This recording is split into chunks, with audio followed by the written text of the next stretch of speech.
തുടർച്ചയായി പെയ്യുന്ന മഴ കാരണം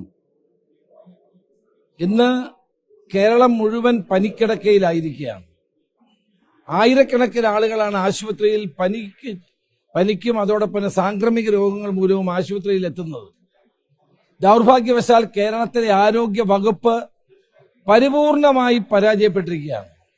ഒരു സ്ഥലത്തും ഡോക്ടർമാരില്ല, ഒരു സ്ഥലത്തും ആരോഗ്യ ജീവനക്കാരില്ല, മരുന്നില്ല, അതോ ചികിത്സയില്ല, പാരസെറ്റമോൾ പോലും വാങ്ങിക്കാൻ കഴിയാത്ത അവസ്ഥയാണ് പല ആശുപത്രികളിലും ഇന്ന് കാണാൻ കഴിയുന്നത്.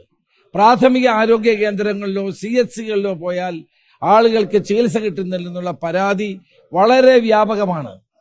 സർക്കാരിന്റെ കണ്ണ് തുറക്കണം.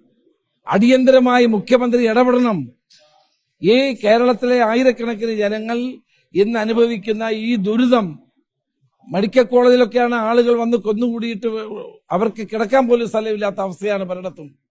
ഈ അവസ്ഥ പരിഹരിക്കാനുള്ള നടപടികൾ എന്തുകൊണ്ട് സ്വീകരിക്കുന്നില്ല? ആരോഗ്യ വകുപ്പിന്റെ ഈ ഗുരുതരമായ പരാജയം ഗൗരവത്തിലെടുത്ത് നടപടികൾ സ്വീകരിക്കണം. മഴക്കാല പൂർവ്വ പ്രതിരോധ നടപടികളും ശുചിത്വ നടപടികളും ഉണ്ടായിട്ടില്ല. കേരളം മുഴുവൻ മാലിന്യങ്ങൾ കുന്നുകൂടി കിടക്കുകയാണ്. ഇതൊന്നും നേരെയാക്കാനോ ഇതിനെപ്പറ്റി ആലോചിക്കാനോ നടപടി സ്വീകരിക്കാനോ ഗവൺമെന്റ് ഒന്നും ചെയ്യുന്നില്ല എന്നുള്ള പരാതി വളരെ വ്യാപകമാവുകയാണ്. മുഖ്യമന്ത്രി തിരുവനന്തപുരത്ത് മാത്രം യോഗം വിളിച്ചാൽ പോരാ, കേരളം മുഴുവൻ വിളിക്കേണ്ടിയിരിക്കുന്നു. ഇതുപോലെ മാലിന്യ കൂമ്പാരങ്ങൾ ഉള്ളതുകൊണ്ടാണ് പലയിടത്തും സാംക്രമിക രോഗങ്ങൾ പൊട്ടിപ്പുറപ്പെടുന്നത്. നമ്മൾ കേട്ടിട്ടില്ലാത്ത രോഗങ്ങളാണ് ഇപ്പോൾ വന്നുകൊണ്ടിരിക്കുന്നത്. നമ്മുടെ ഒന്നും ഓർമ്മകളിൽ പോലും ഇല്ലാത്ത രോഗങ്ങളാണ് കേരളത്തിലെ ജനങ്ങൾ നേരിട്ടുകൊണ്ടിരിക്കുന്നത്. അപ്പൊ അടിയന്തരമായി ആരോഗ്യ വകുപ്പിന്റെ ഈ കെടുകാര്യസ്ഥത അവസാനിപ്പിച്ച് ജനങ്ങളെ സഹായിക്കാനും മരുന്ന് നൽകാനും മരുന്നില്ലാത്തടത്ത് അടിയന്തരമായി മരുന്നുകൾ എത്തിക്കാനുമുള്ള നടപടി സ്വീകരിക്കണമെന്ന് ഞാൻ ആവശ്യപ്പെടുകയാണ്.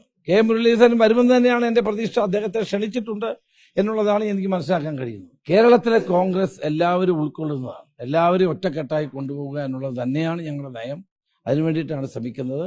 വരാൻ പോകുന്ന പഞ്ചായത്ത് തെരഞ്ഞെടുപ്പിൽ UDFന് ഉജ്ജ്വല വിജയം നേടിയെടുക്കാൻ ആവശ്യമായിട്ടുള്ള കാര്യങ്ങൾ ചർച്ച ചെയ്യാൻ വേണ്ടിയിട്ടാണ് ഈ ക്യാമ്പ് ഉള്ളത്.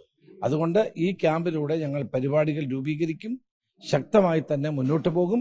പാർലമെന്റ് തെരഞ്ഞെടുപ്പിൽ ഉണ്ടായ വിജയം പഞ്ചായത്തുകളിൽ നിയമസഭയിലും ആവർത്തിക്കാനുള്ള നടപടികളാണ് സ്വീകരിക്കുന്നത്. ഒരിക്കലുമില്ല. അദ്ദേഹത്തിന്റെ രാഷ്ട്രീയ വനവാസത്തിൽ ഒരാവശ്യവുമില്ല. ഇന്നലെ ഞാൻ ഫോണിൽ സംസാരിച്ചതാണ്. ഞങ്ങളൊക്കെ ആയിട്ട് നല്ല ബന്ധമാണ്. അദ്ദേഹത്തെ സഹകരിപ്പിച്ച് തന്നെ മുന്നോട്ട് കൊണ്ടു.